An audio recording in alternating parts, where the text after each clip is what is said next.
So we're continuing our study of the Mass in slow motion, and this is our third video, and the third goes with the third flyer.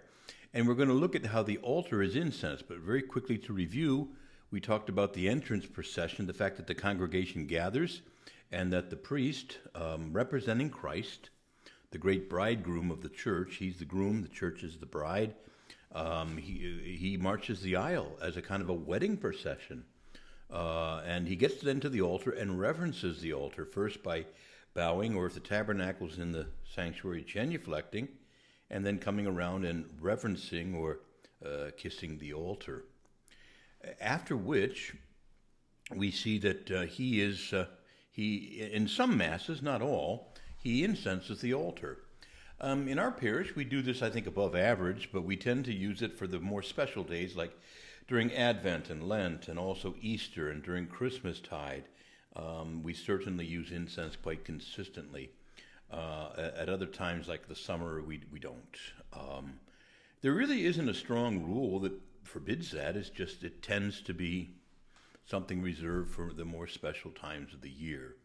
And that's just kind of an instinct about that. But the old Latin Mass actually had some rules. You couldn't use incense during what they called low mass, but for a missa cantata you could use incense, and for solemn mass you had to use incense. But those rules are gone, and incense can be used at any time or at no time. It's pretty much up to the discretion of the celebrant and the local parish and how they decide. So what's all this holy smoke, and what's it all about, Once the priest has kissed the altar, if he's going to use incense, the thurible is brought to him, and he puts some incense into it, which burns on a charcoal, and it begins to create smoke. And he also blesses it. It's not required to bless it anymore, but many celebrants still use the old formula. Vilo benedicaris in cuius honore cremabris. May you be blessed by him in whose honor you shall be burned. So the incense is blessed, and it becomes a holy smoke. And again, I think some people, we've gone through a period where incense kind of went out of favor with a certain group of people. I'm an asthmatic myself. I do realize that it can be a little bit pungent. But incense is not the same as cigarette smoke or other noxious things. Incense is a natural and a sweet-smelling smoke. It comes from natural resin, tree resin, and bark, and so on. And it's meant to create a sweet fragrance. And unless you breathe it in large quantities, you're not going to die. And I mean, as I said, I have very serious asthma, borderline COPD. And I use it, and it's not the thing. It doesn't, unless I'm already in a very sick state, I don't have any problem with it. All right? Now, that said, I would argue the Eastern Church is very good about this. They say it's a little bit like holy water. Water that's blessed, you want some of that water to touch you. And likewise with the smoke, you want it to come to you and breathe a little in, because it's blessed. It's holy smoke. Holy smoke, Batman. So we have this, not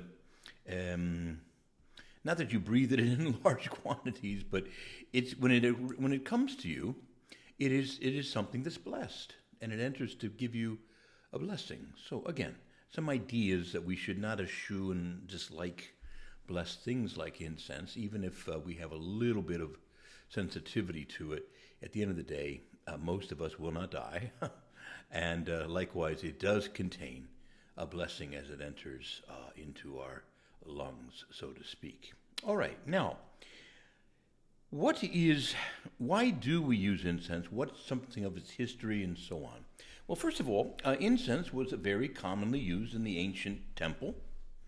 They used it they would burn incense as an offering to God both in the outer court and also in the inner the holy place, and once a year the priest would bring lots of incense into the Holy of Holies, the inner sanctum, and as a form of great reverence for God. As he went in, he would bring lots of incense in with him, and part of it Well, so he didn't catch a glimpse of the holiness of God. It kind of protected him almost, but it was fundamentally it was there to give honor and respect to God. Incense was sometimes used for emperors and kings. It created a fragrant aroma. It created a sense of solemnity and so on. In the book of the Psalms, in the 141st Psalm, it says, "Let my prayer rise like incense, and the lifting of my hands like an evening offering." And so incense is a symbol of prayers, our prayers and worship going up to God. And then the fragrant aroma that comes back is a sign of his blessing descending, upon us. And so we see that there is this, when the priest incenses the gifts in the old Latin Mass, and I bring it into the new Mass, we make 3 signs of the cross and 3 circles. And the prayer is, again, I'm just translating, Incensum istud, it's in the Latin, but it simply says here, may this incense, blessed by you, ascend to you, O Lord, and may your blessings descend upon us. And so the idea of our prayers going up to God and his blessings coming back down.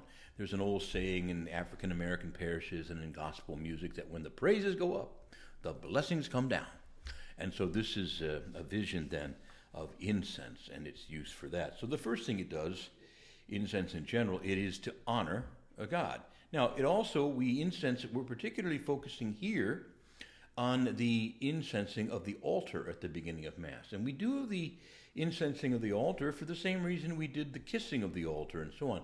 We're doing a kind of a threefold acknowledgement and reverence. The first one is to simply say that we're honoring the simple fact of the place where the sacrifice will be had, this holy sacrifice of the Mass, which makes present the once-for-all perfect sacrifice of Christ on Calvary. So just that very fact makes it a holy place, and we incense it for that reason. Secondly, there has been over the many decades, centuries really, in millennia, the idea that the altar is also a symbol of Christ. Jesus is the Lamb of sacrifice. He's the altar. He's the temple. He's the high priest, you see. And so for all these reasons, the altar as a symbol of Christ is reverenced. Jesus is a rock in a weary land. He's a shelter in a time of storm. So we reverence the altar in itself as the place of sacrifice, likewise as a symbol of Christ. And thirdly, there are usually relics of the saints, small little fragments of bone or whatever that are there from some of the saints, and we also give reverence to them through the use of incense. So we see, therefore, that as the priest incenses the altar, all these things are intended. Now, usually he begins right where he kissed the altar. He gets the incense, imposes it, and then makes his way around the altar. Now, somewhere in there's going to be a crucifix. And the crucifix at the beginning is also reverence. In our church, it hangs in the center. So as I come around the front of the altar, I stop, incense the altar cross, the crucifix, and then go back to incensing the altar, because the cross is also a symbol of Christ, a great sign of his passion. And it too is to be reverenced. All right. So in Easter time, if the Paschal candle is nearby, you also make a visit and incense the candle, which is also a symbol of Christ, the risen Christ. Okay. Now, there are going to be, you'll see in other places in the Mass, we'll talk about this. The Book of Gospels is incensed. At some point, the gifts, the altar, the bread and wine are incensed. The priest himself is incensed, and then all the people are incensed. I'm going to end with that idea, but just a little bit more about the history of incense. As I say, it was used in the Jewish temple, and that's primarily where it comes from into Christian worship. The use of this was always seen as something that you was considered a way of reverencing God, of making a burnt offering, if you will, to God. And so we see that. Now, during the Middle Ages, much more than just the altar, as I said, was incense. They started adding things like the altar cross. The celebrant himself is incensed. The Book of Gospels is incensed, and so on. So we'll talk more about those as these videos unfold. Finally, this idea. Yes, the priest is incensed. The deacon, other celebrants, if there's a bishop present, he's incensed. Yes, the cross. Yes, the altar, the bread, the wine, all these things, the Book of Gospels, receive the honor of being incensed. But I want to remind you that you in the congregation are also incensed. The deacon comes around. If there's no deacon, the thurifer comes and bows to you, asks you to stand and bows to you out of reverence, and then puts incense toward you as well. Why? Well, you're the holy people of God. You're members of the great bride of Christ. You're members of the body of Christ. You are every bit to be reverenced as well as God's sons and daughters. And so I want you to see that there's a great honor, even as we honor God with the incense and holy objects and so on, and holy people like priests or bishops or deacons or whoever. You too are holy, and you too are to be reverenced, and so the incense is directed to you as well. So incense, it's a sign of reverence. It's a sign of our prayer going up to God. It's a sign of his fragrant blessings coming back upon us. It creates a climate, again, of holiness, of otherness. We don't generally incense at picnics and stuff. This is very churchy.